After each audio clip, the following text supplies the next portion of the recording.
Hello, I'm community historian Joan Fudala, and I'm coming to you today from the Scottsdale Heritage Connection Messenger Family Research Center at the Scottsdale Civic Center Library. I bet, like me, you've spent hours and hours during our COVID-19 stay-at-home period watching movies, or looking at a screen, whether you've been watching a movie or something, a YouTube show on your iPhone, on your iPad, on your computer screen, on your TV screen, whether we're streaming movies or whatever. But there's nothing like going to the movies. And this means that we probably are all impacted by a bit of movie mania lately. So I thought it would be a great time to think about our movie and TV history.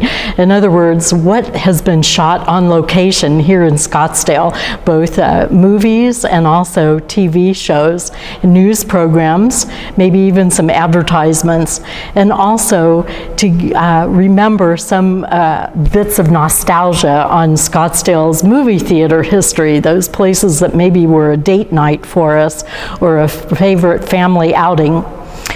I confess that I'm waxing a bit nostalgic these days about some of this because I'm so eager to be able to don my mask and go to a real movie theater again. But in the meantime, I will continue to really enjoy watching old movies, new movies, or TV shows on my screen at home. So settle down, grab some popcorn, and let's look at some movie mania of Scottsdale, Arizona. Our movie history dates back to about 1919 when we first saw some movies here in Scottsdale. We had only recently had electric service in Scottsdale, and so by 1919 we were able to then use the old projection system of the silent movies, which were also called the flickers. And these first silent movies were shown at the Johnny Rose Pool Hall, which was at the corner of what we now know as Brown and Main Street.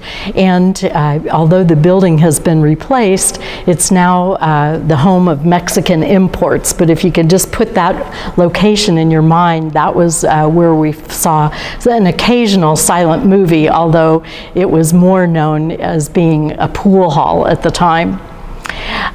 We also then had the opportunity to go into downtown Phoenix to some of the really lush and lavish theaters that were there. The Rialto that had opened in 1921, the Orpheum that opened in 1929, and the Fox in 1931. And this was worth a long drive along dusty roads into downtown Phoenix because it was really a movie experience. These were single screen movie theaters that were very ornately designed and decorated, and we saw some of the really early pre-World War II movies. I might mention that the very first movie that was actually filmed in Arizona was called Robber's Roost. It was filmed in Sedona in 1923, and it was based on a novel written by Zane Grey, who, by the way, did have a Scottsdale connection. He had family located here in Scottsdale and visited several times in the 1910s and 1920s, and also took at least two Scottsdale-based artists, Marjorie Thomas and Lillian Wilhelm Smith, along on some of his adventures. We also have become quite a mecca for movie stars that want to get away from Hollywood. And the first known movie star that used to come for some R&R here in Scottsdale to visit his brother was the movie star named Henry Walthall. And he was a silent movie star, best known for his role in Griffith's The Birth of a Nation, but also starred in an early production of The Tale of two cities. But again, although he may have been one of the first, he has, over the decades, been followed by many movie stars that find the laid-back atmosphere of Scottsdale and the lack of paparazzi here very welcoming when they want to get away from Hollywood. One of the first big movies that was filmed here, and for good reason, was called The Thunderbirds. And why was this filmed here? Well, at the beginning of World War II, there was a huge need for training pilots all over the country. And so the federal government offered the opportunity for private companies to start basic pilot training in various parts of the country, and Arizona had perfect weather for it. So a group from Hollywood decided to invest in pilot training bases here in the greater Phoenix area. And they were called Thunderbird Fields. Thunderbird Field 1 opened in Glendale in 1941. Falcon Field opened in Mesa the following year. And in June of 1942, Thunderbird 2 Airfield opened north of Scottsdale. Now it's Scottsdale Airport and Air Park. But because it was owned and operated by a group from Hollywood, it seemed only natural that they would want to film a movie here that was one of those real patriotic World War II movies. And it was about aviation cadets learning how to fly at bases in the Phoenix area. And so on location, in 1942, we had the stars Gene Tierney, the female lead, and the two male leads were Preston Foster and John Sutton. And while they were here, they not only filmed at the airfields in Scottsdale and Glendale and Mesa, but they also filmed in the Red Cross Canteen in downtown Phoenix and around the valley, particularly at a ranch near Red Mountain, which you can certainly see distinctively in the background. They not only filmed the film here, produced by Daryl Zanuck, but they also brought a whole steady stream of movie stars here to entertain the cadets while they were going through training. Leland Hayward, who was a leading producer in Hollywood, was the actual chairman of the board of the Thunderbird Field owned company called Southwest Airways. And John Swope, who had been an assistant to Leland Hayward, was the actual field manager. Interesting, not only was John Swope the field manager here at Thunderbird 2 Airfield here in Scottsdale, but he was married to the movie star Dorothy McGuire, and they lived during the time of World War II training base at Scottsdale in the cattle track area near Scottsdale Road and McDonald, and they entertained many Hollywood celebrities at their home while they were living here. So remember the Thunderbirds. It's a great movie and really gives you a flavor for what the location Scottsdale and Phoenix looked like during World War II. Well, as I mentioned, to go to see a movie up through World War II, you had to go into downtown Phoenix. But finally, after World War II, when many people were moving to Scottsdale and beginning to also have a lot more tourist trade here in Scottsdale, we finally got our own movie theater. And that was opened in 1948 on Main Street by merchant Malcolm White.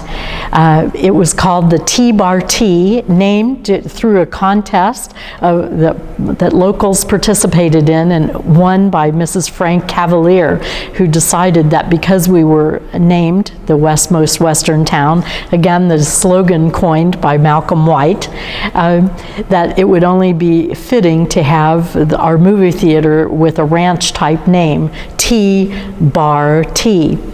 It was the state-of-the-art movie theater at the time on the south side of Main Street between Scottsdale Road and Brown Avenue. It had a smoke bar. It had a crying room for babies. It had the latest in sound equipment. This was the ad that ran in the Scottsdale Progress for the opening. On Thursdays, it showed Spanish language movies for the benefit of the many Spanish-speaking residents of Scottsdale. And get this, in 1948, when it opened, to see a first-run movie, the adult ticket price was 50 cents and children were 14 cents. Now, why it was an odd number like that, I don't know. Maybe they had a lot of pennies, but anyway, children were 14 cents to get in. One interesting story I heard from a man who was in high school at the time in the late 1940s, early 1950s, is that Malcolm White had hired Mel Jones to actually change the wording on the marquee to show what time the movies were and what the feature run was. And Mel said many times he was awoken late at night by Malcolm White, who said that after the movie theater closed and probably after 11 o'clock or midnight, some high school kids would go and get a ladder and climb up and change the marquee to put who knows what spelled out on the marquee, and Mel would have to get out of bed and go and change the sign. Interestingly, and a little bit ashamedly, years later, after Malcolm White sold the theater and it had been renamed the Kiva, it became an adult theater and was an adult theater for many years there on Main Street. And right across the street was another adult theater called the Portofino. So right here on Main Street in downtown Scottsdale, we had two adult movie theaters, which had caused a bit of consternation among those who weren't keen to have that kind of thing right there in downtown Scottsdale. So Malcolm White also gave teenagers and families another great movie opportunity in Scottsdale when he opened the Roundup Drive-In movie theater on Thomas Road and about 65th Street in 1955. The Roundup was great entertainment. They often showed first-run movies. The very first movie to show there was You're Never Too Young, starring Dean Martin and Jerry Lewis. And I might mention that Dean Martin had a bit of a local connection too. He was often a player in the Pro-Am at the Phoenix Open Golf Tournament and often stayed at the Camelback Inn. The drive-in, the Roundup, closed in about 1979 and then was redeveloped. That particular area for many years in the 80s through the early 2000s was the headquarters for Paddock Pools, and now it's an apartment complex. But many adults who grow up in the 50s, 60s, and 70s, I'm sure when they drive on that part of Thomas Road, have a lot of nostalgia of teenage parties at the drive-in movie theater or dressing up in their PJs as little kids in the family station wagon and going to the Roundup. I also might mention there was another drive-in on McKellips and Pima Road on the Salt River Pima Maricopa Indian community, the Scottsdale 6, and that lasted all the way through 2011 and was the last drive-in that actually operated here in the Scottsdale area. But since then, many of our resorts have dive-in movies at their pools during the summer, and just recently during the COVID-19 pandemic, several retail establishments, and I believe even Salt River Fields, have started drive-in movies in their parking lots and whatnot, so that people can still go to movies but still keep their social distance.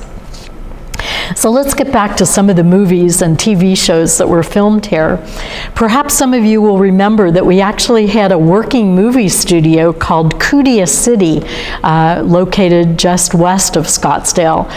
Cudia City is a movie studio opened in the late 1930s by an Italian immigrant named, I love this name, Salvador Pace Budanza Cudia. And he had many Hollywood connections, but he figured that this was a great place to offer a sound studio for Western movies. 4 Westerns were produced from the late 1930s through the beginning of World War II. Then the movie studio closed, and it became kind of a canteen and entertainment social center for service people, men and women, during World War II.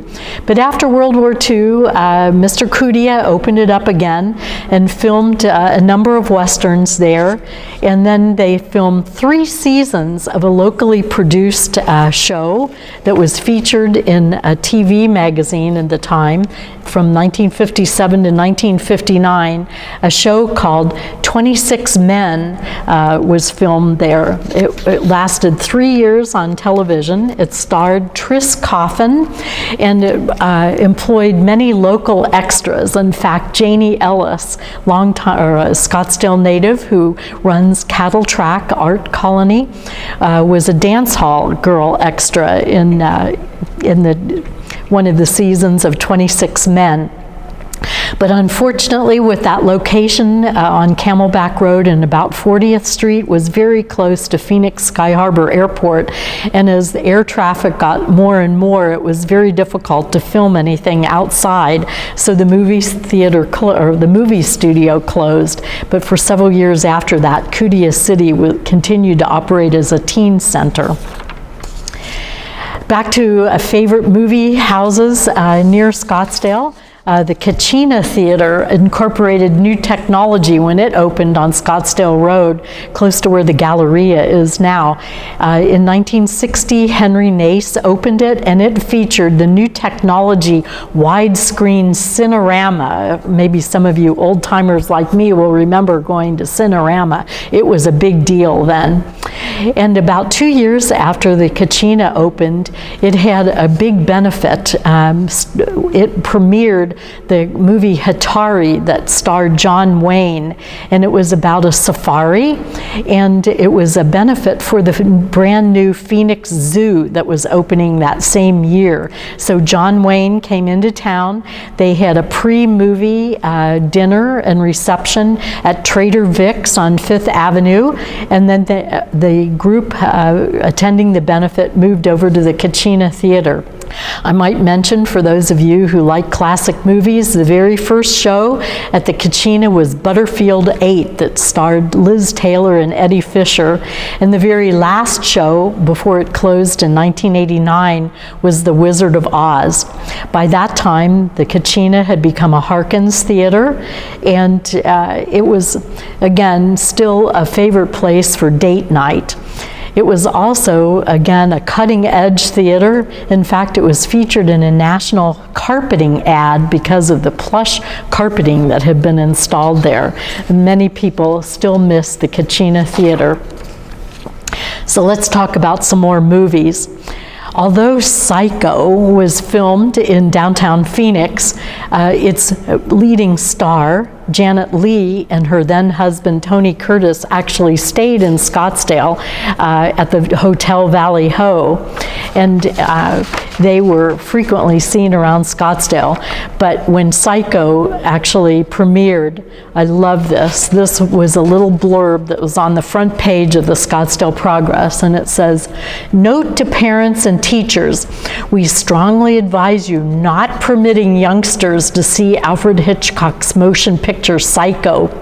It is so ghastly, it would turn the stomach of a case-hardened U.S. Marine." So I'm sure that's going to make you want to rush out and get Psycho and watch it again. Another movie that was filmed here in 1971 took advantage of a recently closed group of Native American hogans that had been located on the McCormick's Ranch. Mrs. McCormick had been a very big patron of Native American arts and had built a little Native American arts and crafts studio at Via de Ventura in Pima, kind of where the post office is now. But when the McCormicks sold the ranch after Mrs. McCormick passed away, the Hogans were used as a movie set for a movie that starred Bill Cosby as Caleb Reavers, and the movie was called Man and Boy. After the movie was filmed there in those Hogans, part of the movie set, it was also shot some indoor scenes at the Carefree Studios, which I'll talk about in just a moment.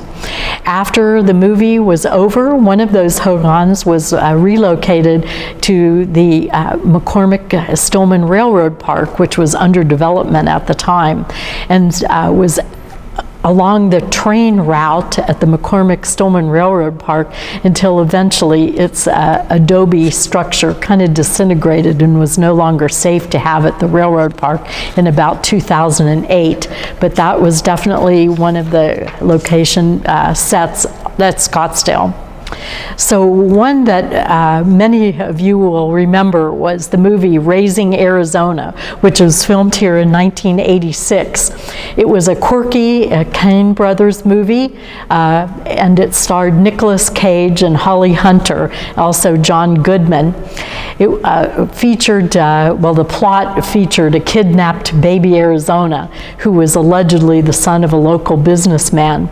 And some of the locations in Scottsdale included Riata Pass as a backdrop, but also the home that they kept the kidnapped baby in was actually a house that was located where the Four Seasons Resort is now. It was called Crescent Ranch, and it had been a private home, but was vacated at that particular time in '86 when the movie was being filmed. But here's an interesting sidelight, is that they were advertising in local papers the opportunity to have your baby have a screen test so that it could be one of a rotation of babies that could play the kidnapped star in the movie. Don't know if any of those babies are still around in Scottsdale today or if any of them made the cut, but that was an ad right out of a local paper. It premiered in March of 1987, and Raising Arizona was shown at that premiere at the United Artists 5 Cinemas, which is now the Scottsdale Museum of Contemporary Art. Some say it wasn't a particularly flattering view of Scottsdale, Tempe, or Arizona in general, but it was a kind of a quirky cult film. A few other films that were shot here in Scottsdale were in 1985, just one of the guys was, I love this description in the Arizona Republic, it was called a locker room romp without the odor or itch.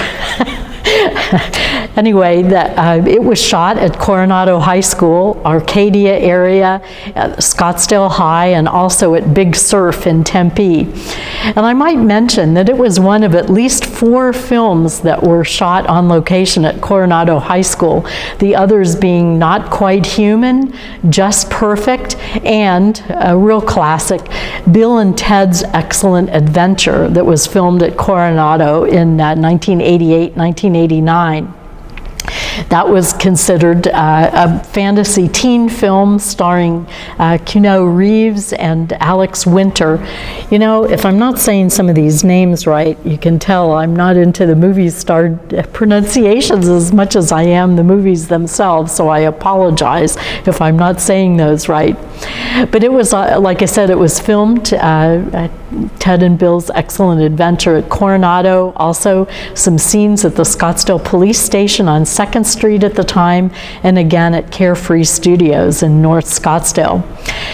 So many kids got to be extras at the Coronado filming that in February 2019 they had a 30-year reunion of all of the students that were there at Coronado High School during the filming, and that was quite a fun time to reminisce about that filming at Coronado High School. And another film that was shot on location here in 1994-1995 was Waiting to Exhale, starring Whitney Houston, Angela Bassett, and Dennis Haysbert. The Hermosa Inn was one of the locations, as well as Scottsdale's Northern Desert, and a house in the Troon area of Scottsdale were all featured in Waiting to Exhale. So now let me talk a little bit about that movie and TV studio known by 3 different names: Graham Studios, Carefree Studios, or Southwestern Studios, which is about where the Summit Shopping Center is, just in on the border between Carefree and Scottsdale. One of the first big uses after it opened in 1968 was the filming of the Dick Van Dyke Show. That was the one, not with Mary Tyler Moore, but he starred with Hope Lang, and that was a TV series in 1971 to 1974. It was actually portraying Dick Van Dyke as a Phoenix area television talk show host. So it was kind of true to his character. And during the time that Dick Van Dyke did that filming, his parents lived here, and he himself, Dick Van Dyke, had a ranch in the Cave Creek and Carefree area. He was also a very popular honorary figure around town. He was the honorary chair of a capital campaign for then Scottsdale Memorial Hospital. He was a Grand Marshal of the Parada del Sol Parade. And a few years earlier, before he starred in that series in the 70s, but during the 1960s, when we had a wax museum on Stetson Drive in downtown Scottsdale, his character in Mary Poppins as the chimney sweep was one of the featured characters in the wax museum in downtown Scottsdale. So there were many other TV shows that were featured here or included in location shots here in Scottsdale. There was an episode of the FBI, a series that starred Ephraim Zimbalist Jr. that was shot at the Scottsdale Airport in 1973. And during that time, Zimbalist stayed at the Sunburst Resort, and I understand that the coffee shop and the bar were filled at the end of the day because people wanted to watch him putt on the little putting green that was behind the resort. In the 1980s, David Letterman, when he was a star of NBC's late night show, used Scottsdale as its home office. And one time, he had then Mayor Herb Drinkwater call in and read the top 10 list from the Scottsdale home office. There was also a very short-lived series. I think there were 2 episodes during the summer of 2006 called the Tuesday Night Book Club that featured Scottsdale. And I understand from fellow historian and longtime resident Paul Messenger that in the 1960s there was an episode of Alan Funt's Candid Camera filmed at a Scottsdale barber shop. Not really sure what the plot was about that, but how fun that we were on Candid Camera. Many of you will remember back in the 1960s the TV series Hogan's Heroes, starring Bob Crane. Now, the series itself had nothing to do with Scottsdale, but after the series ended in 1971, its star, Bob Crane, started performing on the dinner theater circuit, and in the summer of 1978, he was starring in a show called Beginner's Luck at the Windmill Dinner Theater at the corner of Shea and Scottsdale Road. Regrettably, during the time that he was starring in that, he was found murdered in his rented Scottsdale apartment, and that was a long time unsolved mystery here in Scottsdale. Several years, about a dozen years ago, there was a Hollywood movie called Autofocus, starring Greg Kinnear, that actually talked about Crane's life and death. And so in some tangential way, Scottsdale was featured in that movie. As I mentioned earlier, we've also been the set for ads, commercials, news, and documentaries. We were the first municipality in the entire U.S. to have a mechanized arm garbage collection truck, and that was so unusual when it premiered in 1969 that the truck was called Godzilla, and that generated a lot of news features as well as a documentary about our mechanized arm garbage truck, Godzilla. Both General Electric and Procter & Gamble did commercials here. In fact, Oxydol filmed a commercial in front of the Little Red Schoolhouse where they had a couple of washing machines set up, and members of the then Chamber of Commerce that was located in the Little Red Schoolhouse were actually showing how the difference between Oxydol and brand X cleaned the clothes when it came out of the washing machine. The Chamber itself produced a movie that was sent throughout the United States to travel agents. It was called Hygera, and it featured the many different tourist attractions in Scottsdale. 60 Minutes, and Mike Wallace came to Scottsdale in the 1970s and interviewed our then Mayor Bill Jenkins, and also the head of our contracted rural metro fire department. And some say it was one of the most positive pieces ever aired on 60 Minutes, which usually was kind of an expose about somebody that wasn't doing well. But ours was a glowing report about how successful Scottsdale and its contract fire department was at the time.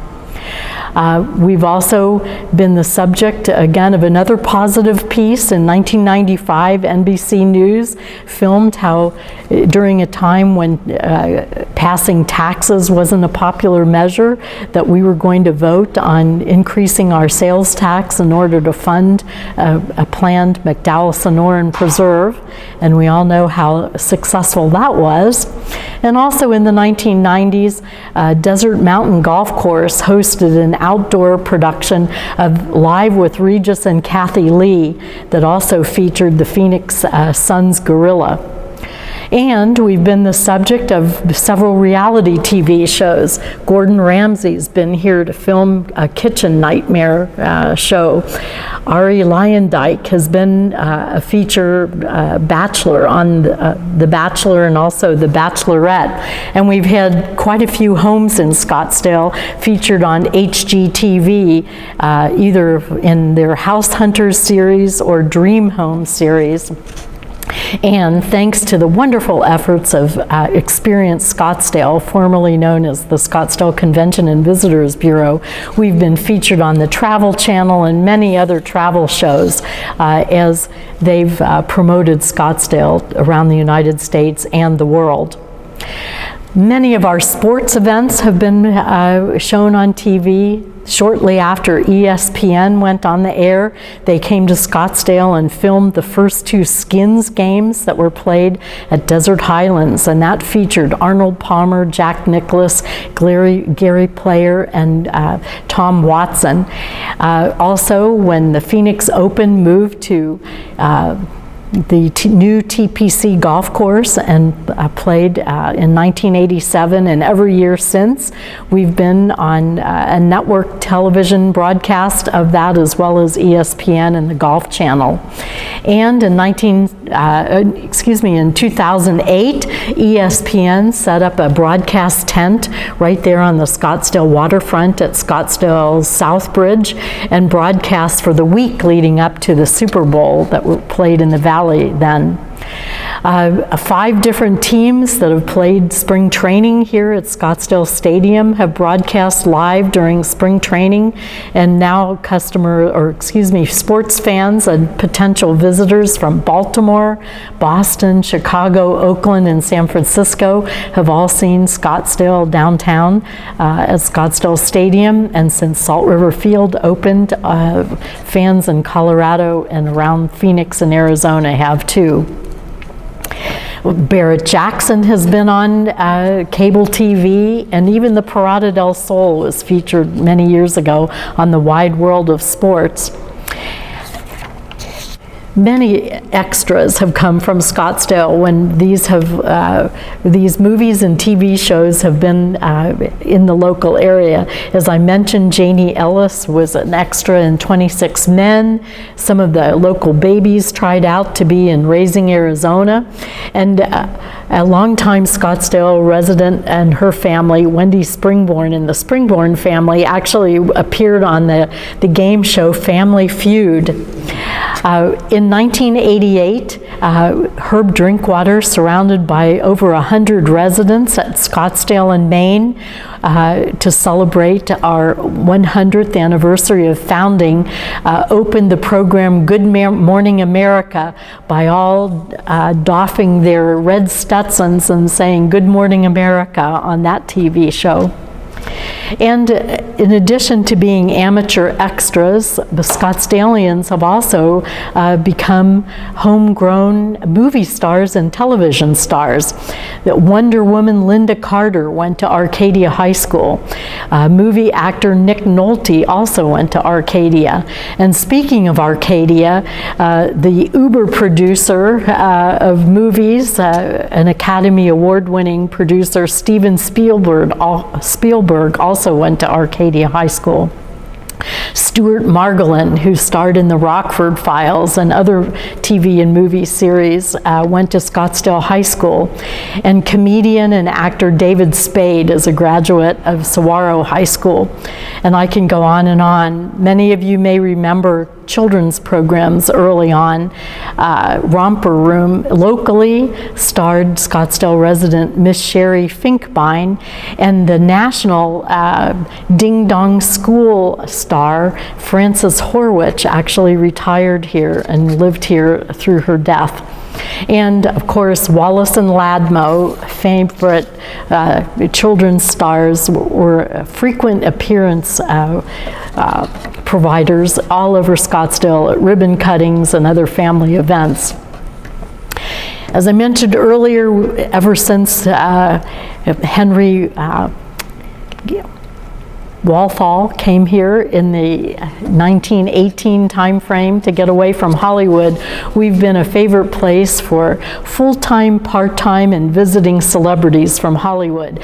Amanda Blake, who played Miss Kitty in Gunsmoke, lived here for many years. Jane Mansfield visited here to cut the ribbon when the Executive House Arizonian opened in 1961, and also visiting the Executive House Arizonian in the 1960s was Jack Benny. Natalie Wood and Robert Wagner got married here and had their wedding reception at the Hotel Valley Ho. They also came back in later years and ate at the Lulu Bell on Main Street.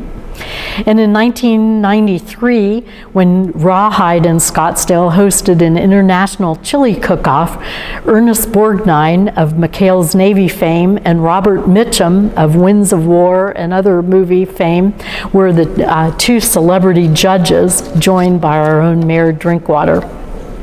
Other stars that have lived here include Donna Michi, Buster Crabbe, Hugh Downs, Merv Griffith, who owned the Scottsdale Hilton for several years, Dennis Hopper, Leslie Nielsen, and on and on. And of course, because we're such a golf mecca, particularly because of the Phoenix Open and its Pro-Am, we've had stars such as Bob Hope, Bing Crosby, Lawrence Welk, Dean Martin, Bill Murray, and others come here to play in that tournament and others. So let us end by waxing nostalgic about some of our favorite movie theaters where we've seen these locally produced movies, and also some of our favorite classics and new movies. The T-Bar T, as I said, morphed into the Kiva, then in the 1990s became the Cactus Rose Theater for live performances for about a year, then became Shops, owned by Gilbert Ortega, and is now an Australian bakery. The Portofino, that adult movie theater across the street on Main Street, became Frontier Town and now is a collection of small shops on Main Street. The Roundup, when it closed, housed the headquarters, that site for Paddock Pools, and is now the Artesia condos. Ford's Theater, which was also a small theater on Scottsdale Road, or excuse me, on Indian School Road, is now the site of one civic center, city offices. The Kachina Theater, where Cinerama was shown, is now, that site is incorporated into the Scottsdale Galleria Corporate Center. Camelback 1, 2, and 3, perhaps you'll remember, was in the old Camelback Mall on the south side of Camelback Road, and that was torn down in the late 1990s to make way for the Scottsdale waterfront on the north side. Remember the IMAX at the Galleria that became Theater 4301, operated as a live theater in the early 2000s by the Cultural Council. And remember Hayden Plaza East that was near a Woolco, as well as the Camel View that had those iconic mushroom-like concrete structures since its opening in 1973 there on what is now Goldwater Boulevard. That closed just a few years ago and moved inside Scottsdale Fashion Square, and now there's a seafood restaurant located where the Camel View used to be. So we've had so many wonderful places to watch movies, and as today, we certainly want to give a great big shout out to our own local homegrown movie mogul, Dan Harkins, who is a graduate of Scottsdale High School and has operated many wonderful movie theaters in Scottsdale, as well as given first jobs to so many teenagers and others in Scottsdale as he operates his movie theaters here around the valley and also around the Southwest. If you're interested in more movie history, you may know that the Scottsdale Museum of the West has an awesome collection, the Reynard Strickland Western Movie Poster Collection, and always has some of those posters on display. And also, if you're interested in local TV history, there's a House of Broadcasting Museum located on 5th Avenue. So those are at least two places where you might get a little bit more TV and local movie history. There are now so many producers of movies and TV shows and programs on everything from YouTube and Facebook to private movie studios throughout Scottsdale that our opportunities to see Scottsdale are endless. But I do hope that you'll join me in giving a great tribute to those past, present, and future movie theater operators, movie producers, and extras and movie stars that gravitate to Scottsdale and keep us entertained and informed. So until we can don our masks and keep our social distances in the movie theaters, I hope to see you at the movies, and also I hope you enjoy watching some of the movies that I've talked about today.